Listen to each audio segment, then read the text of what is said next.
This is the Hockey Podcast Network, your home for hockey talk on every team in the NHL.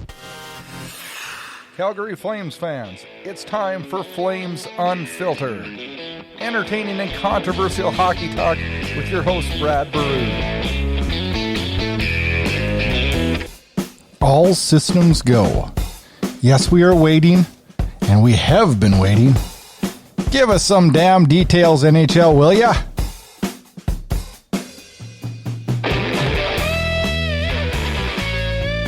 Good evening. Welcome to episode number 60, Flames Unfiltered. Recording it on Monday. What am I talking about? Thursday, May 21st, 2020 in the NHL pause. Still. I am the host of the show, Brad Baroud. And are we going to get back to some hockey? Are we ready as a nation? Are we ready as a society to get back to hockey? Well, the weeks keep ticking by, and tons of questions still loom. The NHL is talking, but we really still don't have any solid answers. Just a mountain of speculation. I just want some dates. I just want some answers. Give us some time frames and hopes. We're seeing a breakdown of a format, and that's good news, and that gets us thinking. And, you know, it's been difficult. It's been difficult mentally during this pandemic.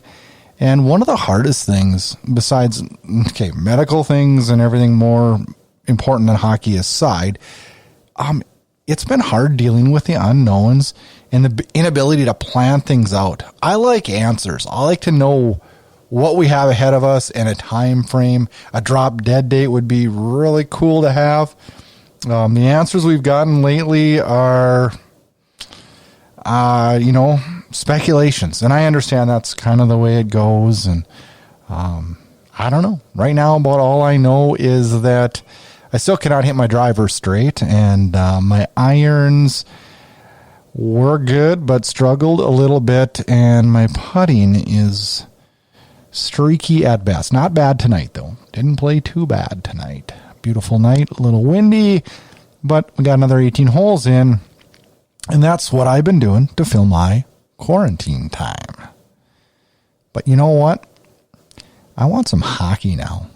And I've said in my previous episodes that I was fine if we just called it good, and quite honestly, I would be. I'd be fine if I'm more worried, honestly, about next year. I really have a lot of worries about that still. We'll see where it goes. I don't know. I'm ready to get some hockey going and have some more hockey to talk about on these shows. Today on the episode, we're going to bring our friend of the show, Auddie James, on again. He's been on the show before, and we hope to have him on the show lots more. He's going to join us to break down the latest happenings with the NHL pause. Will we play hockey? Is this 24-team playoff system for real? Auddie's here to shed his opinion and his thoughts and speculation.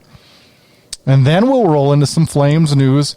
A listener question about what position should Brad Treliving target with the Flames first round selection. That's an interesting to start thinking draft. I kind of have been already, but I'd like to know where we sit so I know where we're drafting. Well, sit back, enjoy, escape the stresses and reality that we have in life now, and get ready for another episode of Flames Unfiltered.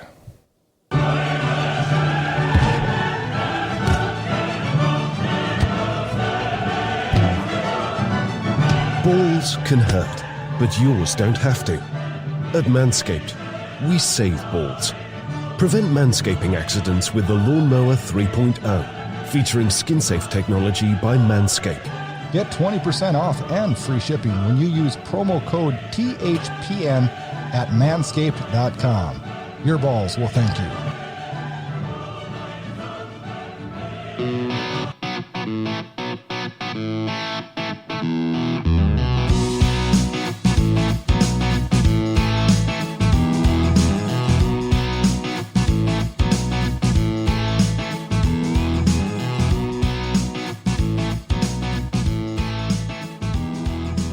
Joining the show now is our good friend Auddie James. Been on the show numerous times.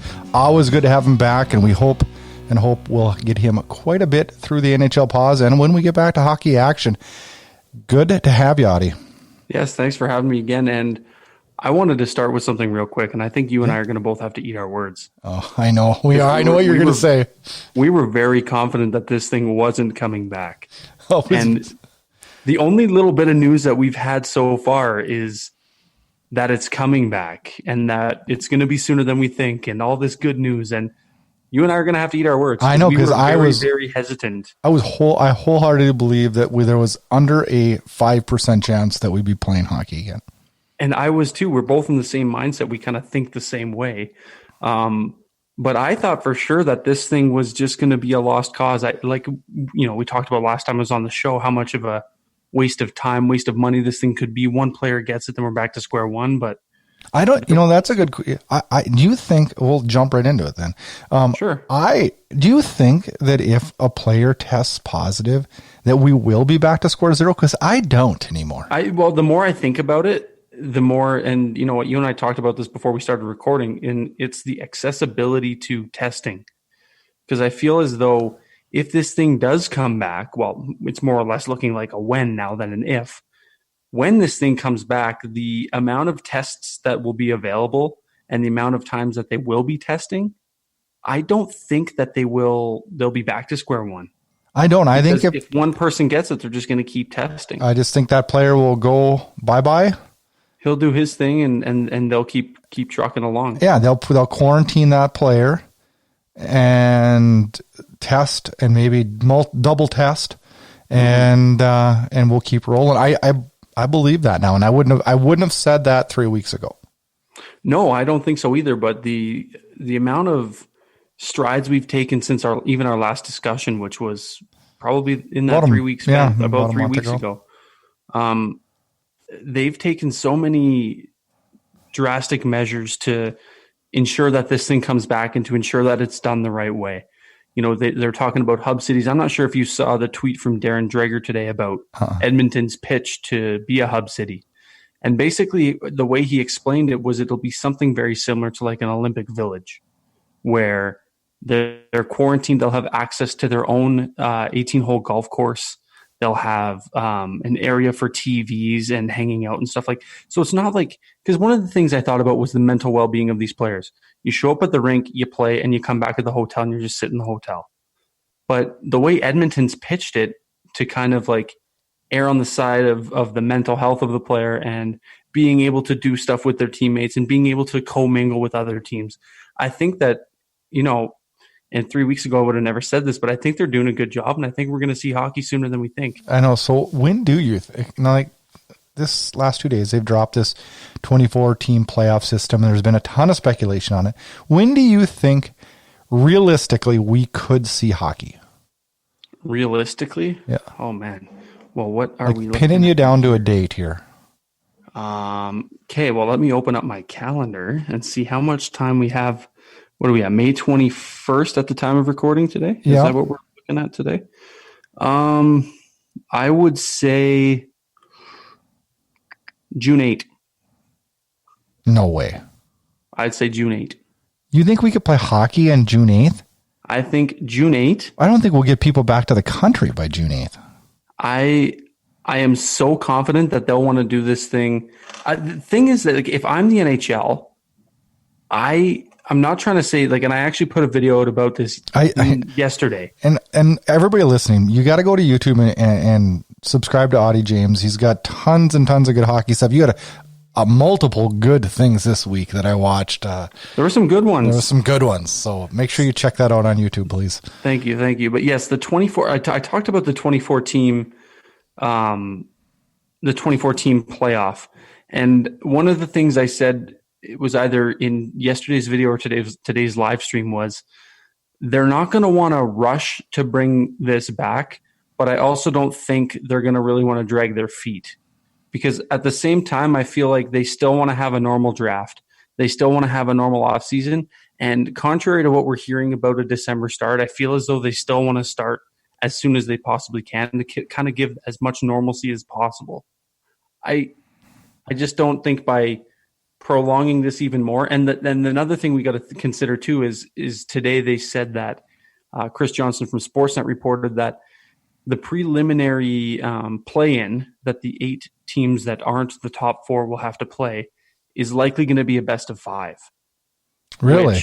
Which so it'd if you ask me, 5 and then 7.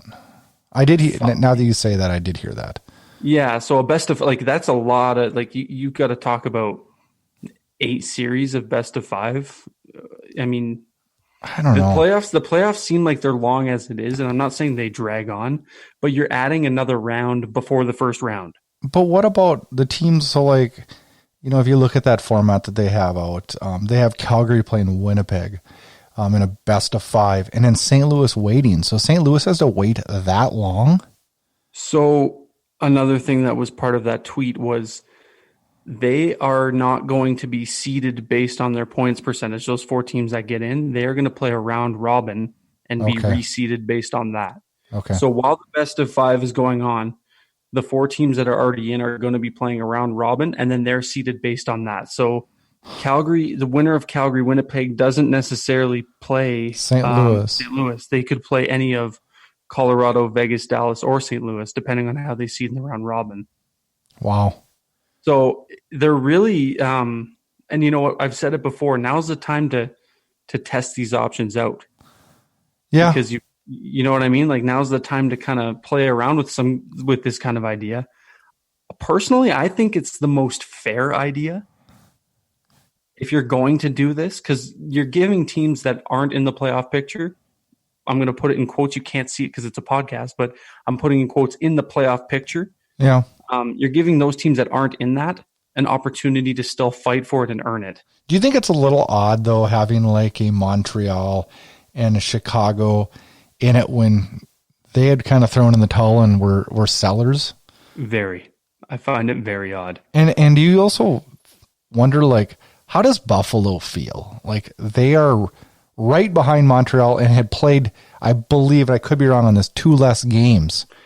How do you tell Buffalo, sorry, Montreal, we're going to let them in, but you're out, and I know you played 2 less games, but in the same breath, though, how, like, you can't bring everybody back because look at Detroit, right? Like, you should. Mailed it in. But that would be nice if you could, because I mean, that would be ideal if you could. And the way I look at that is, I mean, these players should still be wanting to play for their career. I mean, Detroit, we knew wasn't making the playoffs at Christmas time, and they still had to keep playing. A little bit different situation, I know, coming back from this, but it'll be interesting.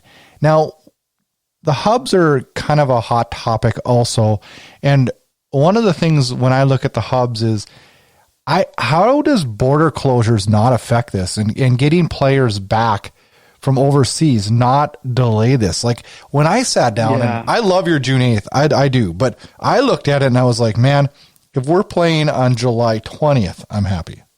Because I think it's going to take, it'll take 2 weeks to get players back, 2 weeks to quarantine them. Oh yeah, you know what? I didn't even consider the quarantine period. It's going to take longer than June 8th. You know what? Well, it will take longer. Even if we come to an agreement tomorrow, what does that bring us to? Because I figure it's a month, and then they have to have a mini camp too. So I'm like, man, realistically, probably end of June, early July would be a realistic time if I'm looking at the calendar correct here. But yeah, the travel is what kind of threw a curveball for me too, because I thought instantly about how teams, like, if Edmonton was a hub, how is the entire West going to get to Edmonton? Well, I know borders are closed. I know, and how do you deem that essential travel? I heard that today, that they were going to deem this essential, like essential work, and I'm thinking, how can you look in the mirror and like really say that? I mean, like, it's essential for me because I'm dying of boredom because I don't watch movies. So, but it's not essential to my life. I mean, I don't know. How do you say that? And look at the essential workers, and they're compared now to, like, they're hand in hand with pro athletes. Like, I know, it's another thing like that too, right? Like the people fighting in hospitals and whatnot. Like, I don't know. I don't know how that looks. I'm with you. They're very adamant that it's going to happen. I know. And I don't know what that conversation with Trump and Trudeau looks like. they've had to talk to both, because I know from what I'm hearing in the States on Trump is he wants sports back because he says our country needs it. Mm-hmm. So he's very pro. I think Trudeau's in the same boat. And I'll go as far to say too, Premier Jason Kenney in Alberta seems to think that he's made a very good pitch. He had an interview with someone on TSN today. I can't remember. Apologies to that, but I can't remember who exactly it was at TSN he was talking with. But he's very, very adamant on having Edmonton as the host for the West here. So, man, I don't want Edmonton to be the host. Do you? Oh, it could quite possibly be the worst city to ever host 12 National Hockey League teams. I know there is nothing to do in Edmonton. You know, I always not that they're going to be out gallivanting. Yeah, no, I know. It's I'm not going to say too many bad things. I don't know how many Edmontonians listen to a Calgary Flames we show. Like to rip on them, and it's a depressing place. It's a dump. The place sucks. We can rip on them. There. Okay, fair enough. I always envisioned Vegas as one of them. And how I envisioned that is that there is some mammoth hotels that have lots of things as far as restaurants and dining and golf courses. And I always envisioned one of them shutting their hotel off to the public and having it, even though they're all closed right now, having it just a player's hotel. Mm-hmm. But not to mention within proximity, if I'm not mistaken, to the arena for the most part, right next to it. Yeah, so it's T-Mobile is literally. I mean, like when I went to the Flames Vegas game, which I'm not talking about, earlier this year in Vegas. I mean, we literally just walked out of our hotel and right up the street. I mean, its location is top notch, but the practice facilities, I think, might be a tricky subject there. How many rinks are there? I know of a 2-sheet arena that's about a 12-minute drive from the Strip, 15-minute drive. And the Orleans Hotel, which is about 2 blocks off the Strip, has a hockey arena in it. Okay. So there's probably 3 sheets of ice within... There's 3 sheets of ice within 20 minutes. Excluding T-Mobile. So would it be too far-fetched to think that they could use that as a practice facility in addition to hosting the games? I would doubt it, because their talk is probably 3 games a day is what I'm hearing. Oh, geez. And I don't know that the ice could handle in that humidity down there more than 3 NHL games in a day. Right. Okay. Yeah, I don't know how that looks. I think that's one of the pros to going to a hockey dominant market like Edmonton. Well, and I'm not. That's not to say that Vegas isn't a hockey town. I just mean no. Seriously though, it's you're not likely going to find more local hockey rinks in Edmonton, Alberta, than you are in Las Vegas, Nevada. And that was one of the original talks when they mentioned. I don't know if you heard that they were mentioning that Grand Forks, North Dakota, was possibly going to be a hub. Yes, and that's just 3 hours away from where I live, and it's the nicest hockey. And I've been to 14 of the 31 hockey in our NHL arenas, and it is the nicest that I've been in. It holds 11,000, which is irrelevant. It has the nicest locker room facilities, television. I mean, it's top-notch NHL. I mean, it's top-notch NHL. The nice thing that I thought maybe it would work in Grand Forks is they have 6 sheets of ice within 10 minutes. And that's easy. There's a golf course for the university that they could use for just the players. The only thing that I thought might be a hindrance there would be a hotel big enough. Well, there'd be a few that would work, but nothing spectacular in hotels. But I thought when I heard that when Elliot Friedman reported that, I was like, there's legitimacy to that. I mean, it would be fine for practice facilities, but I don't know. I think Edmonton will probably get one. I think Toronto will probably get one. Don't you think they'll want to? I think there'll be 4 though. I just do. I don't think hubs? I don't think they're going to put them in 2 places. Yeah, you know what? I feel like the best situation would be to do that. But then how do you go about travel for the final? Who goes where? Do you have to quarantine when you get there? Like, well, and that was another thing they were talking about too, that they'll almost have to have the quarantine stage lifted before this is a go. I was going to say at that point, with the amount of testing available that you Shouldn't can imagine, need to.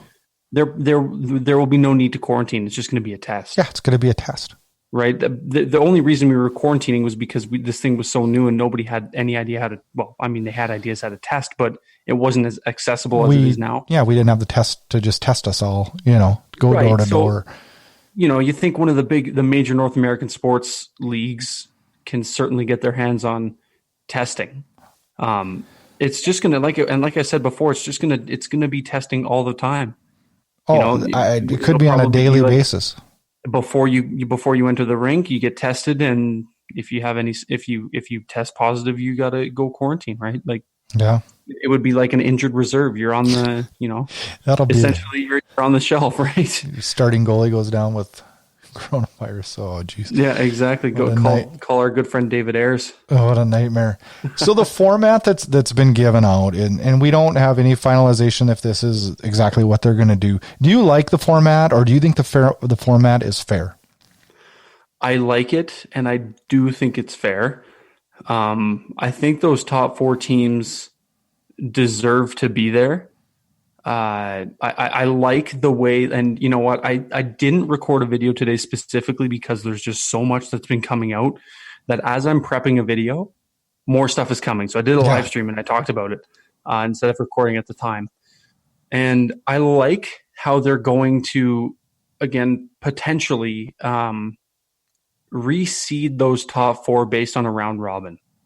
I like that idea better than just going, those are the, these teams are the only ones that are guaranteed their spots. Everybody else has got to fight for their right to get in. These teams are set in stone. No. Let's play a round robin. Yeah.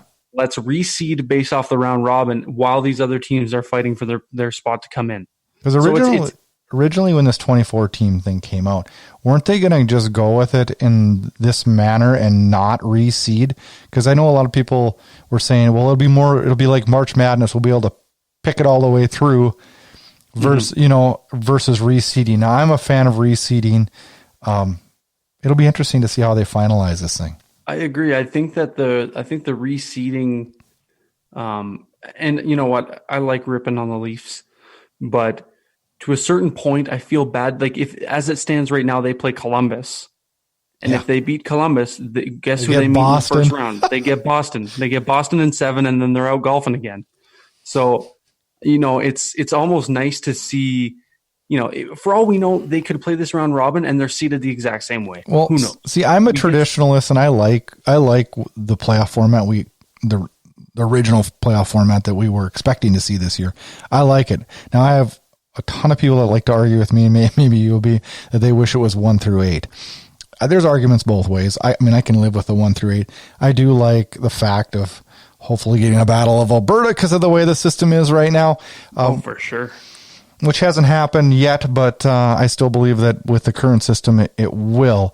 Do you think seeing a format like this, like Toronto would always bitch that they had to go through Boston. Well, they may still have to do it with another format. Like, you can't escape teams. Like, that's why instead of them bitching about having to play Boston, wouldn't it be nicer if they just work to get better to beat Boston? You got to, if you're going to win. So at a certain point, you hit the nail on the head. At a certain point, you have to beat the best. Yes. So it's not a matter of, we always face Boston in the first round. It's a matter of, we need to be better than Boston in the first round. But the fact of the matter is, Boston's had their number every year in the playoffs, and that's going to be no different this year when they beat Columbus and potentially play them in the first round there. So how do you think players are reacting to this news? Do they want to come back? How do you feel the players are thinking? You know what? As a fan, it's a lot to take in. A lot of information coming at once. As a player, it's probably coming in tenfold to them. Guys who are kind of patiently waiting. This is, at the end of the day, this is their career. This is a hobby for us. We're fans of a game. These guys are waiting anxiously to see when they're going back to work. At the end of the day, like I said in one of my videos earlier, or last week, sorry, this is a job for them. They are workers. As much as we may not be able to accept that as fans, they earn compensation for doing a job. I really liked your video, but it got me thinking though too. It got me thinking got a lot of people thinking. I agree with what you were saying on it's their choice, because I don't want people working. Well, let me vent a second. Okay. I don't want a player, if a player just said, you know what, I understand I'm not going to get paid. It sucks, but I don't feel safe doing this.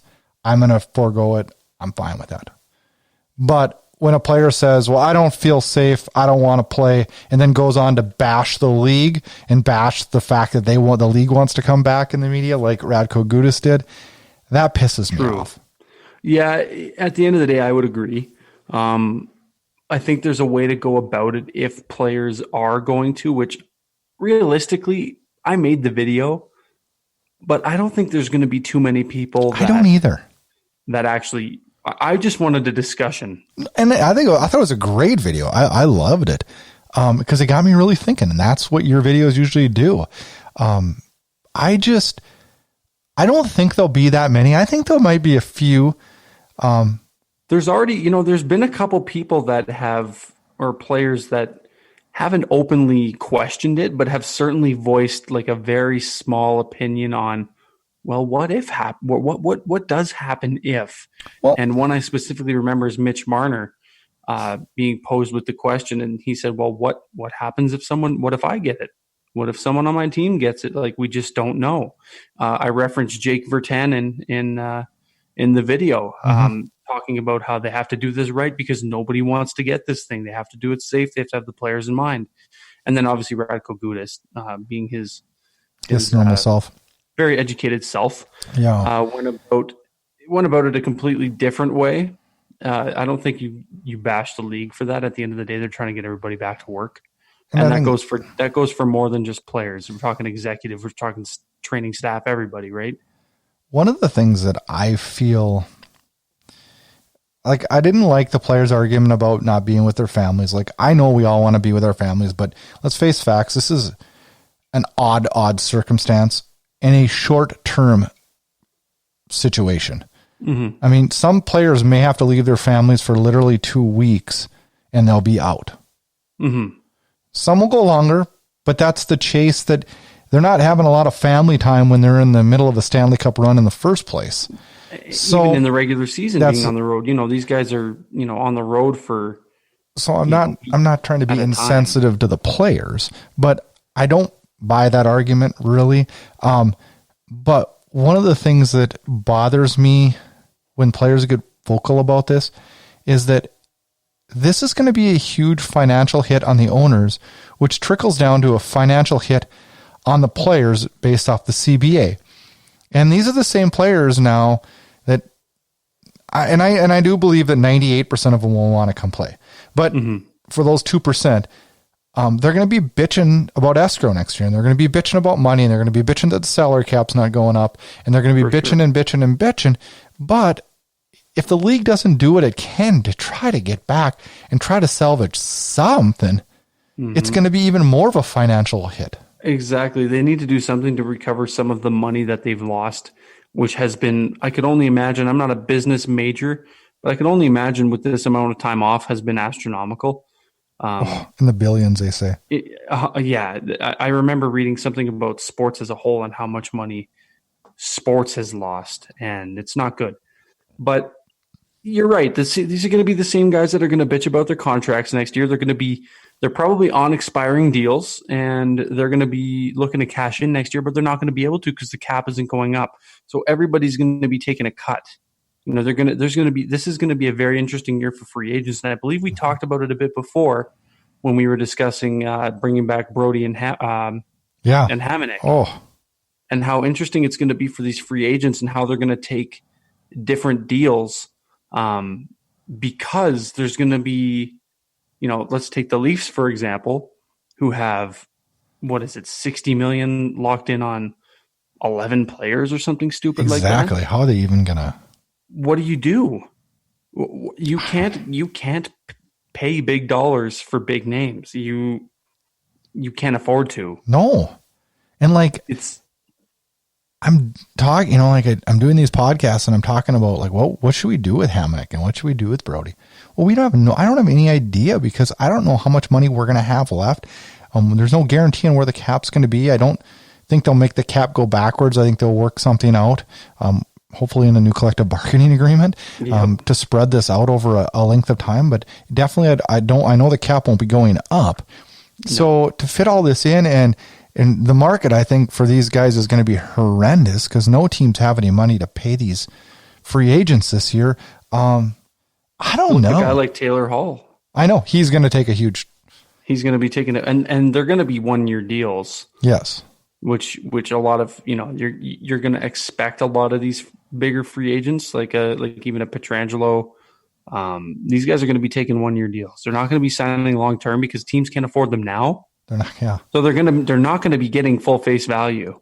Did you see that Brian Burke, when the coronavirus first really hit, he said that this stoppage for all sports could push professional sports athletes' salaries down 50% in the long run. In the long run? In the long run. Huh. Obviously, they're going to get paid out. That? What? What do you think about that? Do you think there's legitimacy to that statement? Yeah, I do. I don't know that it'll go down 50%, but I do know that, this is going to push back. You won't see another $11 million contract handed out after an ELC. More than likely. There's going to be it puts a lot of power back in the GM's hand. Yes. And the owner's hand because they're going to be able to push the narrative that no other team has the money to pay these dollars. So what makes you think that we're going to pay you these dollars? Yeah. And you can't pull in comparables when you have no money. But and I'm not like, I want professional athletes to get paid a boatload of money. I do. But let's be real. And I'm not even talking so much for hockey as I am probably basketball in this one and baseball and football more. Salaries have gotten pretty damn out of control. Oh yeah. And this is going to level things back, I think, a little bit. Hit a reset a little bit, kind of go back to the time where it was more or less, and again, these contracts were handed out based on like salary cap percentage at the time. Cause obviously it was a lot lower, but you look at a Sidney Crosby, a 3-time Stanley Cup champion, every accolade known to man, God's gift to hockey, making $8.7 million.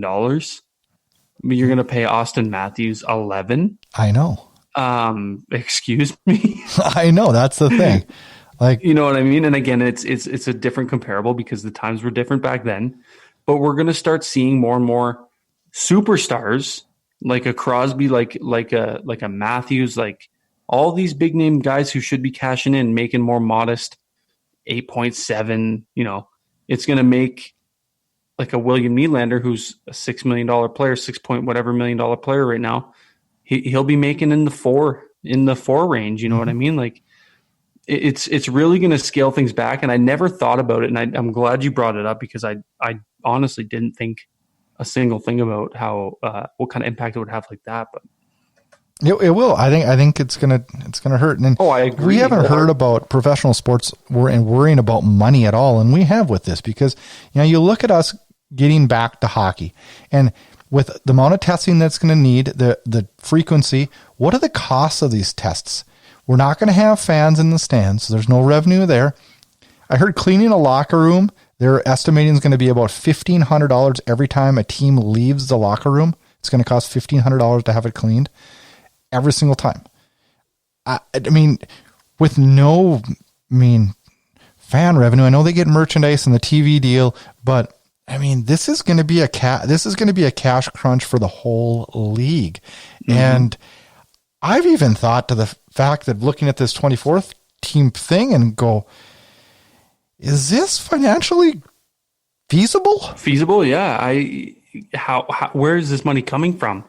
Like, I'm sure they have some kind of... And you got to pay to feed all these guys. You got to house them. You've got to do tests every single day. Like, I don't know.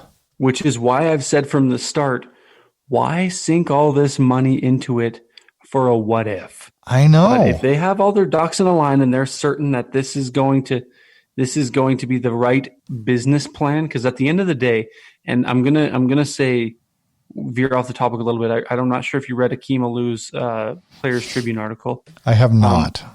But in the article, he actually does say the NHL is not hockey; it's a business. And at the end of the day, I think that statement resonated with me. It's true. Since I've read it.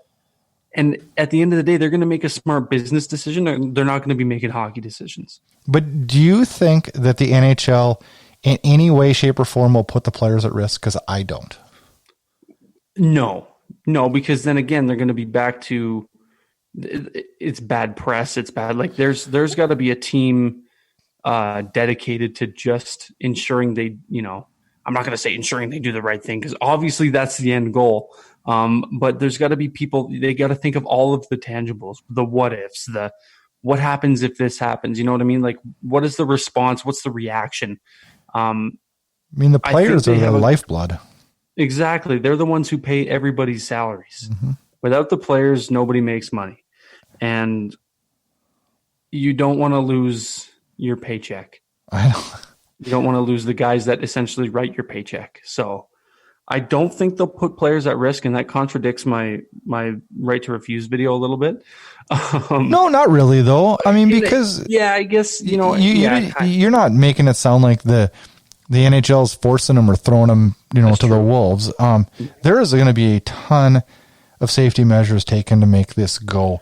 And what I'm more worried about is, so let's say we get this through, and we get this figured out, and we get it done, and we hoist the Stanley Cup the end of September, and they say we're going to start November 5th for the new season.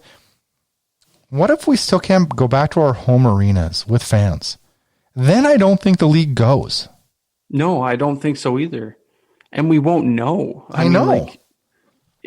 Even if we are able to go back to our home arenas, that's not going to be a decision that's made by the start of the 2021 season.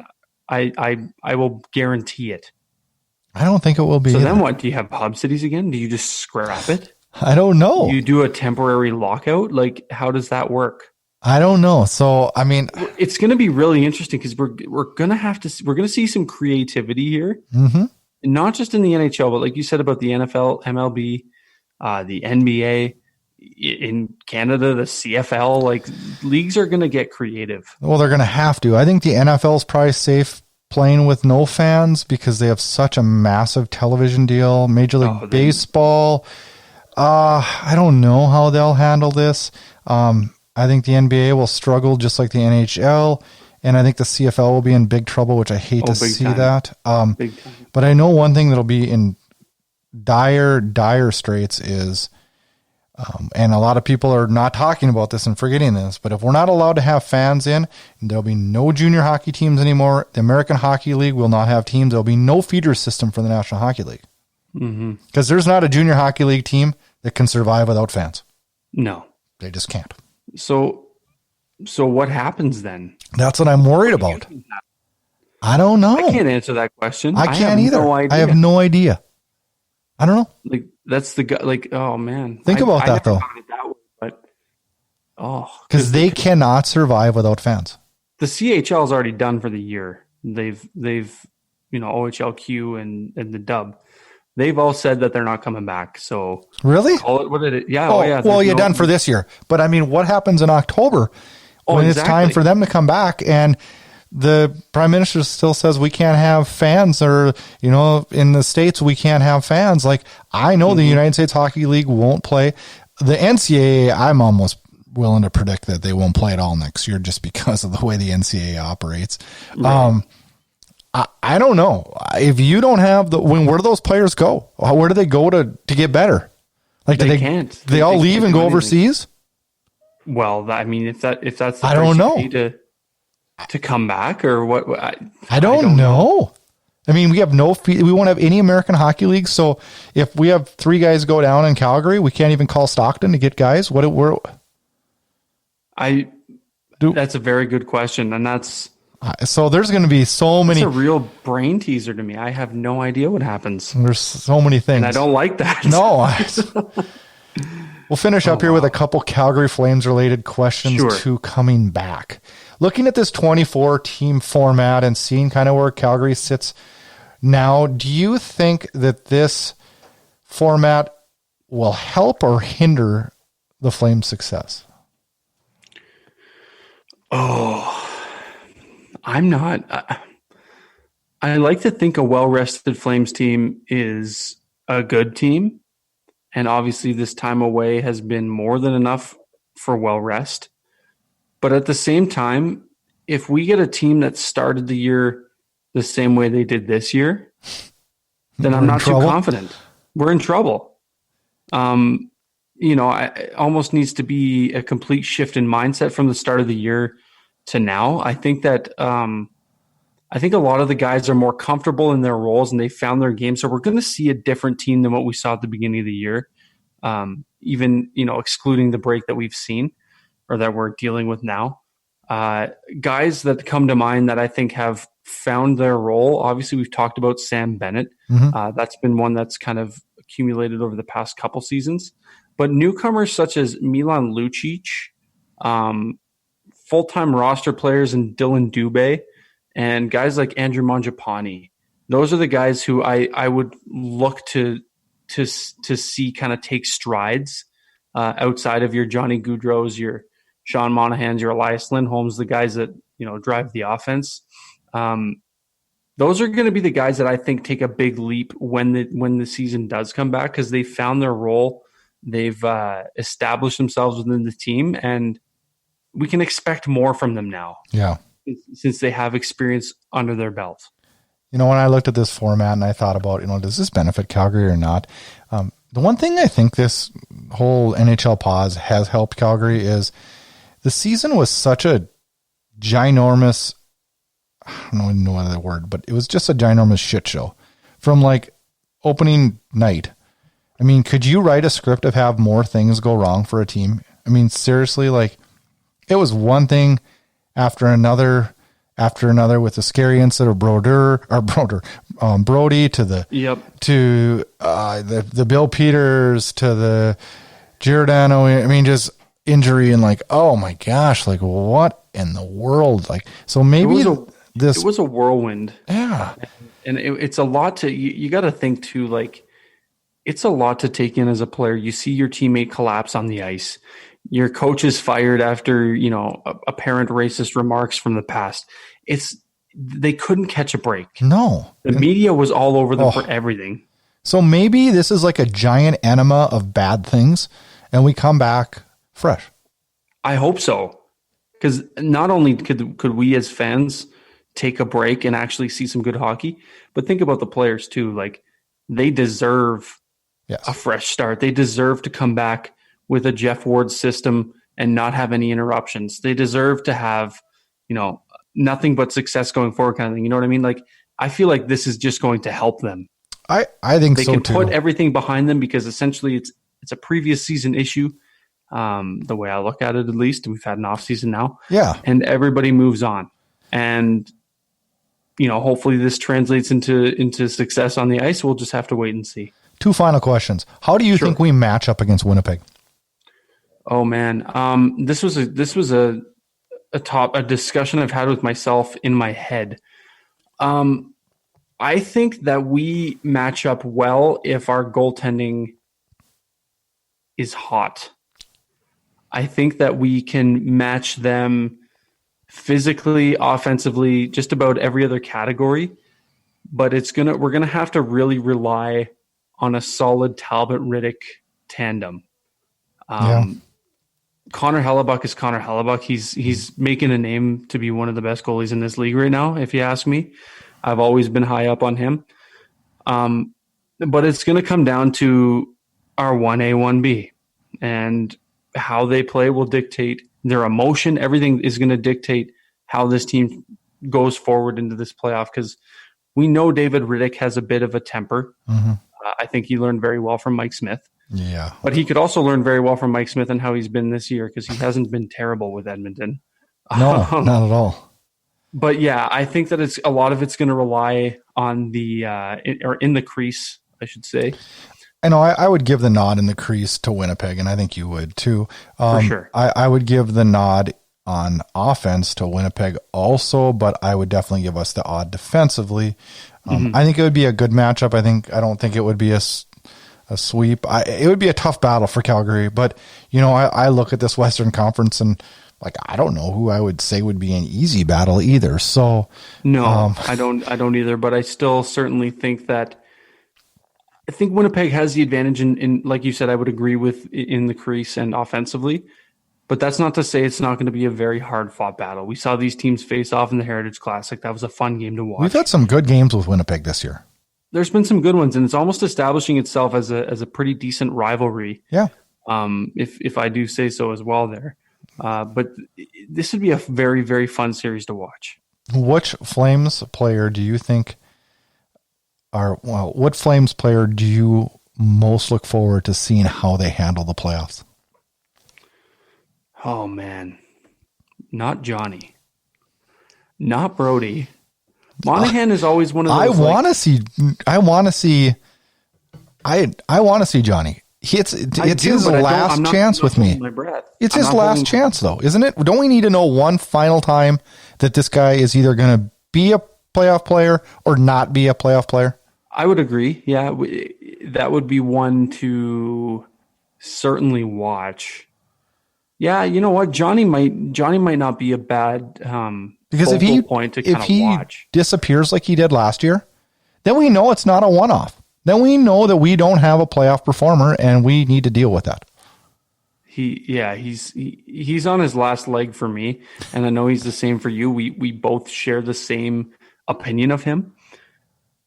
You know what? This is gonna, and I agree with you wholeheartedly. This is gonna be my final straw with Johnny Gaudreau, and if he doesn't show up like that last playoff, man, that was bad. That still leaves a really bad taste in my mouth. I'm still angry. And then watching him play this year, like I said, I've been to a lot of games, and watching him live is brutal. It is absolutely horrendous watching him try to carry the puck in, try to dipsy doodle. You have to put the slightest. You just got to stick your stick out. You just got to put the tiniest amount of pressure on this guy, and he will bobble it. He's not very sound. He doesn't play a very sound game. It's I know it's a frustration of both of us. I probably shouldn't bring up a sore spot like that, but it is one thing that I think we need to once and for all get an answer on.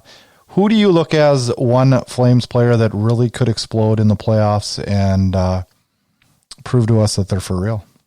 Milan Lucic. Really? Milan Lucic.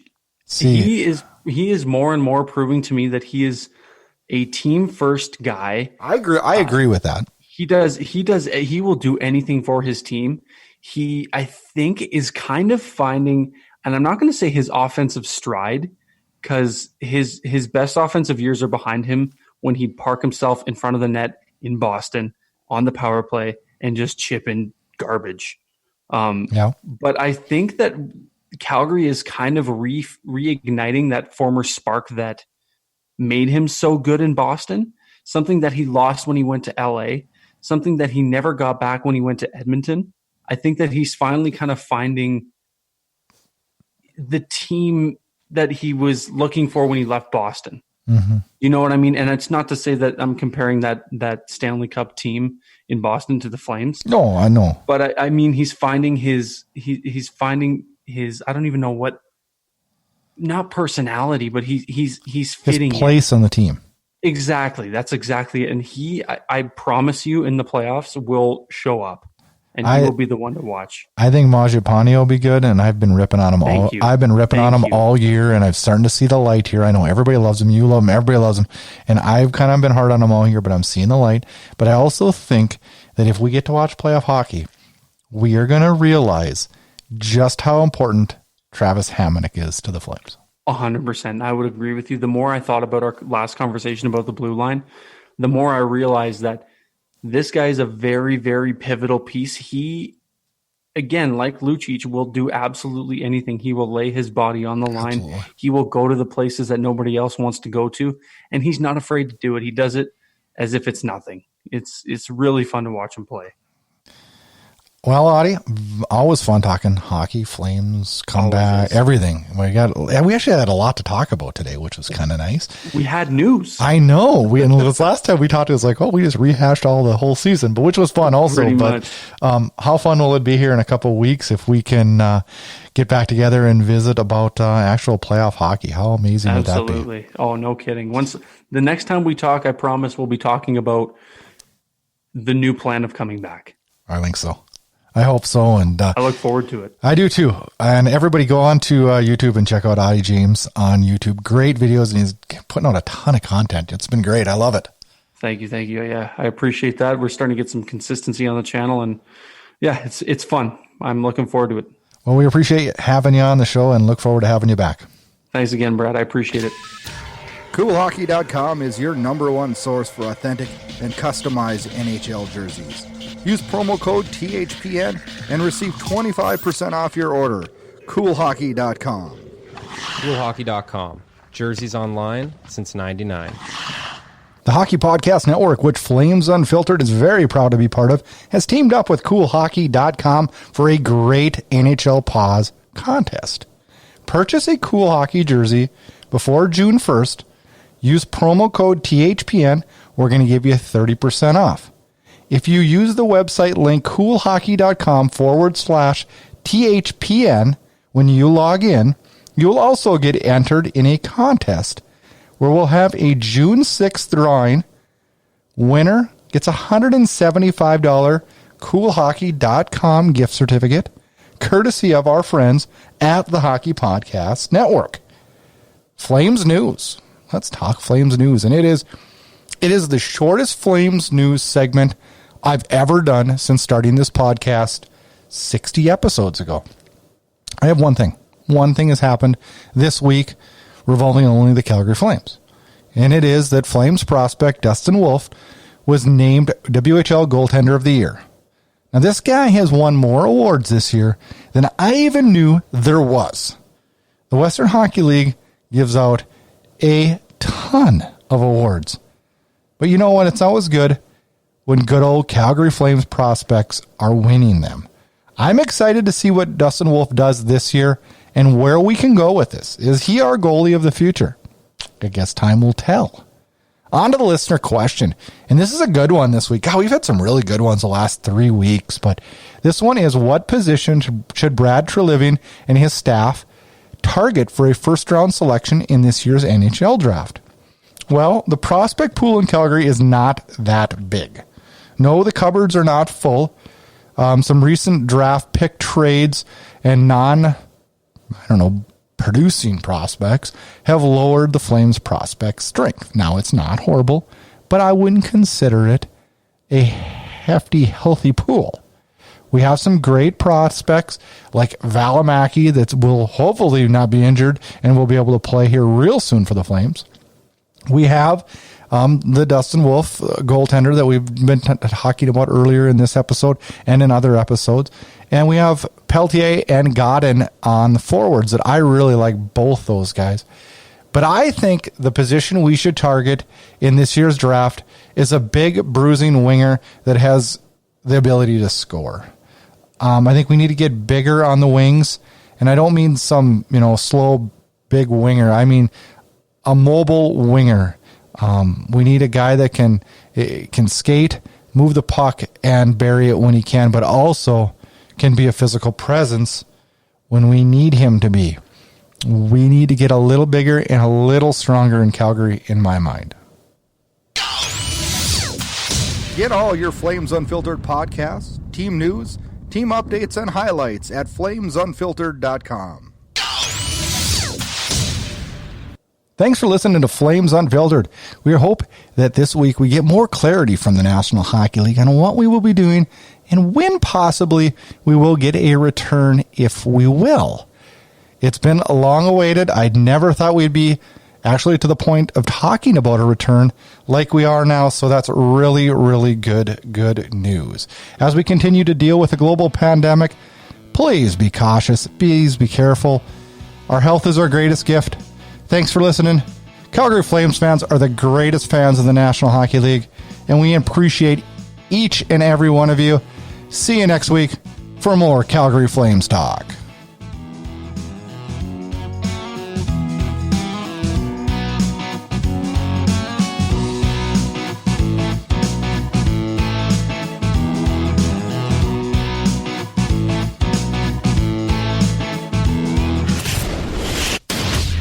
Get connected. Flames Unfiltered can be found on Twitter @FlameUnfiltered. And also make sure you check out our Facebook page @Flames Unfiltered. Check out host Brad Brood on Twitter @BradBrood. And if you like what you hear, rate and review us on Apple Podcasts. You can find Flames Unfiltered on all the major podcast players. Consider subscribing to the Inside Edge Hockey News on Patreon. That'll get you exclusive content and much more. Thanks again and enjoy the hockey. Thanks for tuning in to Flames Unfiltered. Check back for more action-packed Calgary Flames talk.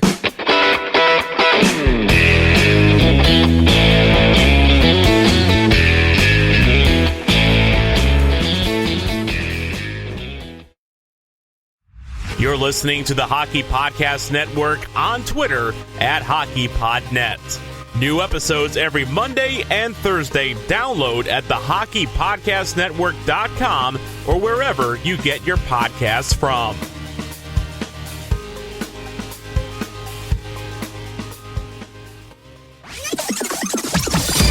This has been a production of Inside Edge Hockey News Radio, brought to you by the Hockey Podcast Network. This production is copyrighted and distributed by the Inside Edge Hockey Media Group.